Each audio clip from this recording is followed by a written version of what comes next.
Hello, everybody, and welcome to another edition of Inside Guns with your host, me, the Yankee Marshal. Today, I want to talk to you first about a little something that's come up in my live chat recently, and it's about one of the ex-executives at Kimber Manufacturing, that makes Kimber 1911s and the Kimber K6S. Well, a lot of people said, should we boycott Kimber now because one of their executives is against constitutional carry? He came out against constitutional carry in a certain state. Well, I want to point out to everyone that he is an ex-executive at Kimber, like a vice president or something. He's not even currently working for them. So I can't see in any way how we would hold what he has to say against Kimber. The very fact that he didn't speak about things like this back when he worked at Kimber, because that would have been very controversial if he had, shows that he probably knew that those types of attitudes wouldn't be tolerated in his workplace. So the very fact he never said it before, but he's saying it now that he doesn't work for Kimber, means I don't think in any way we should hold that against Kimber. So as far as people say, we should boycott Kimber, no, you shouldn't boycott Kimber over this. People are like, he's the next, Ruger, he's the next Bill Ruger. No, he's not even involved in the gun industry now, as far as I know. If he's involved in another venture in the gun industry, yeah, then if he owns something, boycott that. But like I said, don't think in any way that he can be a representative of Kimber since he doesn't work there anymore. I don't think Kimber can be held accountable for what his opinions are. And plus, I want to add one other thing. There are a lot of people in the gun community that disagree with constitutional carry. I don't agree with any of them. And I'm not saying that they think that you should be licensed to carry. A lot of them don't like true constitutional carry because that's a federal mandate. That's the federal government saying, hey, the Second Amendment is the only gun law allowed. States can't pass their own gun laws. Now, a lot of people don't like that because they're all about state rights. And they're like, this is a violation of a state's rights. The state should be able to put whatever rules they want and blah, blah, blah. So I understand where they're coming from because, like I said, they're all about state rights. But I disagree with them because at no time does a state have the right or the authority to override the federal law. It doesn't have a right to override the Constitution. So when a state says you can't do this with guns, well, that's a violation of the Second Amendment. They don't have that right. That is not a state right. No more so than a state could say, well, we don't allow interracial marriage or we don't allow free speech. That couldn't be done. That would not be a states' rights issue. The First Amendment is not a states' rights issue. So Second Amendment, same thing. It's not a states' rights issue. So even though I understand some people don't like the idea of the government passing a mandate, another law to enforce the Second Amendment, even if they just believe because it's not needed, because the Second Amendment already exists, just enforce the Second Amendment, they don't want more legislation. I can understand their point of view, but doesn't mean I have to agree with it. And in this case, I don't. I also want to say that these state level laws are not actually true constitutional carry. I don't know why people call them constitutional carry, but they're not true constitutional carry. Because if they were truly constitutional carry, that would mean you could carry anywhere in the United States under the Constitution, the rights granted to you by the Second Amendment. Since these laws don't go outside of states, they're not true constitutional carry unless it's something to do with your state constitution. And I don't think most places have that in their state constitution. So basically, they're misusing the term constitutional carry to say that they have unrestricted carry in their state. You can carry concealed or openly as long as you're a free citizen and meet the criteria to buy a gun, I guess, in their states. I don't think they're taking away all the criteria on buying guns. So I also don't think it's very constitutional since you still have to jump through the hoops, go through the 4473. Basically what they're saying is they just have unrestricted carry in their state. You can carry open carried or concealed with or without a permit. Like West Virginia, where I'm from. That's the way it is there. You can carry open or concealed. You don't have to have a permit either way. As long as you're not a restricted person, which, like I said, still violates the Constitution as far as I'm concerned, because if you're free, you shouldn't be a restricted person. So it's not really constitutional carry to begin with. It's more of a state unrestricted carry. I am for federal constitutional carry, even though I know a lot of people don't want another law because they think the second is enough or they think it interferes with state rights, which I completely disagree with. But as far as the guy from Kimber not being for it or against it, and I'm not even saying his name in this because I don't think he's important. To be honest, that's why I don't think this is much of an issue.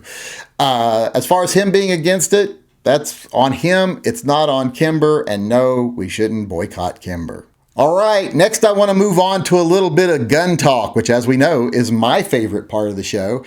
And today I want to do a little bit of a buying guide for people who want to pick up their first Beretta. I've been asked many times, what would be the basics if I was going to go out and purchase a Beretta? What should be the first one I buy? So today I wanted to put together this little buying guide to help people figure out the intricacies and the features that come with different Beretta guns and help you make a choice on which one is right for you.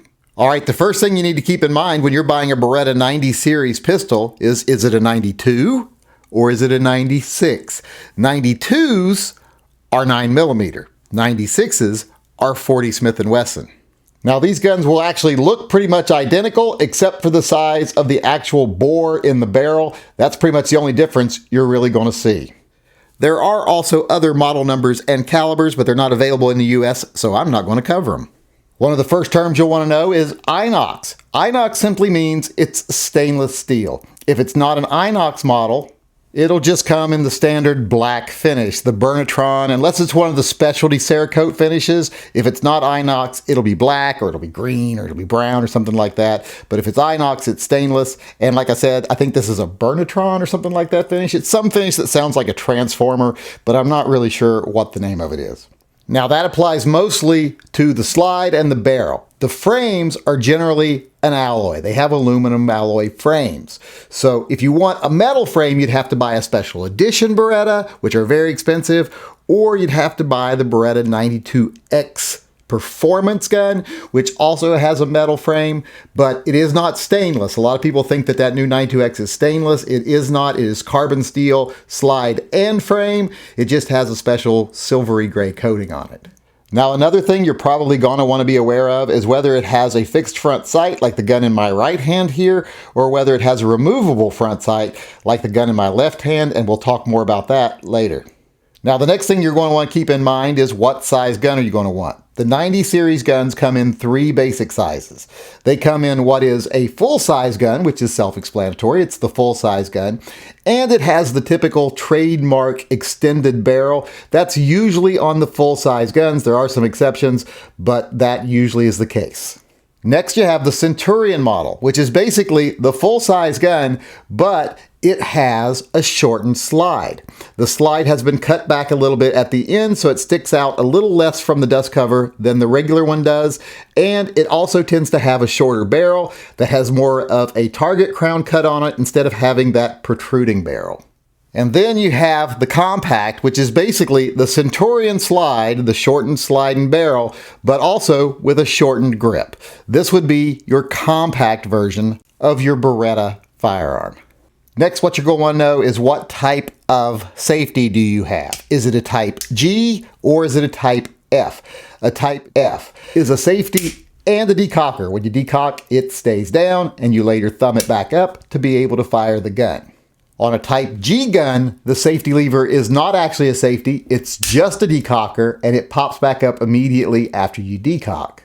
Now that used to mean a lot more than it does now, because now you can convert pretty much any of the guns to a type G with an aftermarket decocker that Beretta sells for around $50, I do believe. But I actually like the ones that come from the factory as a G better.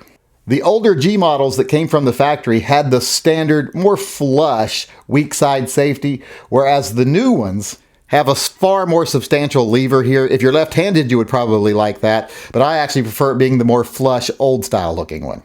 The next thing you'll want to take into account is, does it have a straight slide or does it have a Brigadier slide? The Brigadier slides look very much like the straight slides, but they have a little hump right here. They're reinforced a little bit. Now, do they function any different? Not really, but like I say, they do have that little bit of a different look because they have that little hump right there. And the Brigadier slides have removable front sights, whereas the straight slides could either have fixed front sights or removable depending on the model. Now, another variation that's available that you'll want to pay attention to is, does it have a Vertec grip or does it have a standard grip? The Vertec grip is flatter in the back. It gives you more of a 1911 style. It's better for smaller hands, especially if you have like medium to small hands. And it's better for people who like I said, a 1911 style grip, Whereas the standard grip is quite a bit more humped in the back. This is better for larger hands. I actually prefer this grip, but with the Vertec grips, you can actually make it like a standard grip with a pair of wraparound grips that are usually included with the gun. The next thing you're going to want to know is, does it have a rail? If you want a rail, you're going to have to buy a gun that is generally an A1 type gun. A1 means it has a rail. Whether it's an M9A1 or a 92A1 or a 96A1, those will all have a rail. Also, the A3s will have a rail, like the M9A3. That's just the updated version of the A1s. And the new 92X series will have a rail, but we'll talk more about those later. Just a little bit more information on that. The compacts are also available in an A1 model. The 96A1 compacts will also have a rail if you want a compact gun with a rail. All right, now even though that's far from everything you can know about a Beretta, it's enough information to get you started.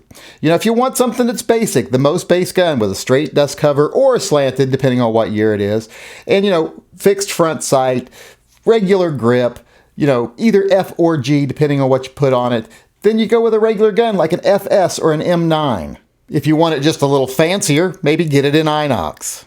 Now, if you actually want a removable front sight, which is something I usually want, and as long as you don't mind a little bit beefier slide, the Brigadier is probably for you if you don't want a rail, even though the Brigadier can be purchased with a rail in some specialty guns.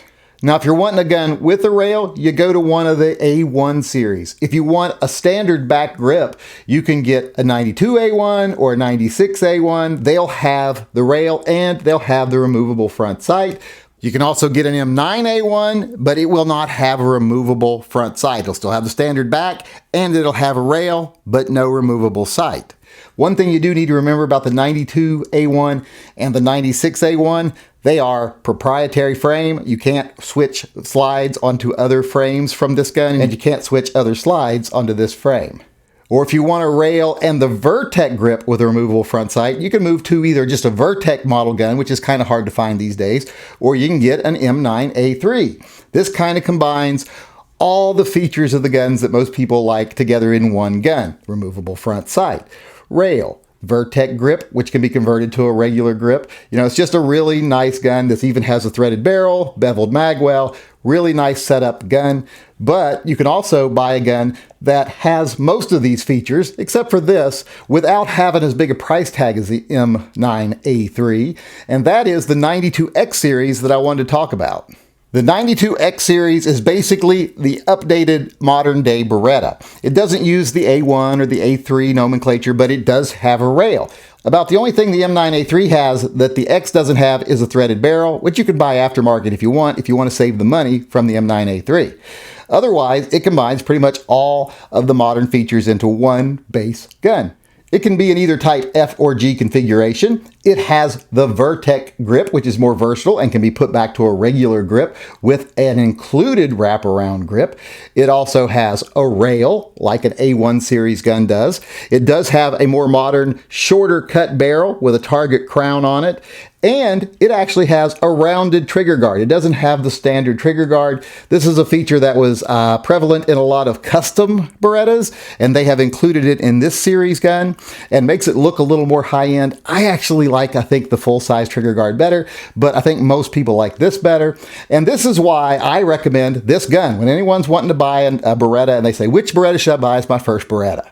Well, regardless of what size you want, as long as you're okay with a rail, I say the 92X series is the way to go because it combines all of the best modern features into one gun where you can change out your front sights, you have better barrels, you have better grip options, better safety options. It's just, like I said, the updated modern Beretta 92, and it's the one I recommend to people. I just wish now they would make a 96X. All right, I hope that little guide helped everybody out there. And now that we're done with that, let's move on and end the show with, as usual, our viewer EDC, our concealed carrier of the day. And today we have Reno J. And Reno J is carrying his SIG P225, or PIG 225 as I always refer to them. This is the gun that actually replaced the PIG 239. And I love the 239, and I also like the 225, but I don't have one yet. And he's carrying it in his crossbreed snap side holster. You know, when I first saw this picture, I thought, Reno must be in healthcare. Looks like he's wearing scrubs.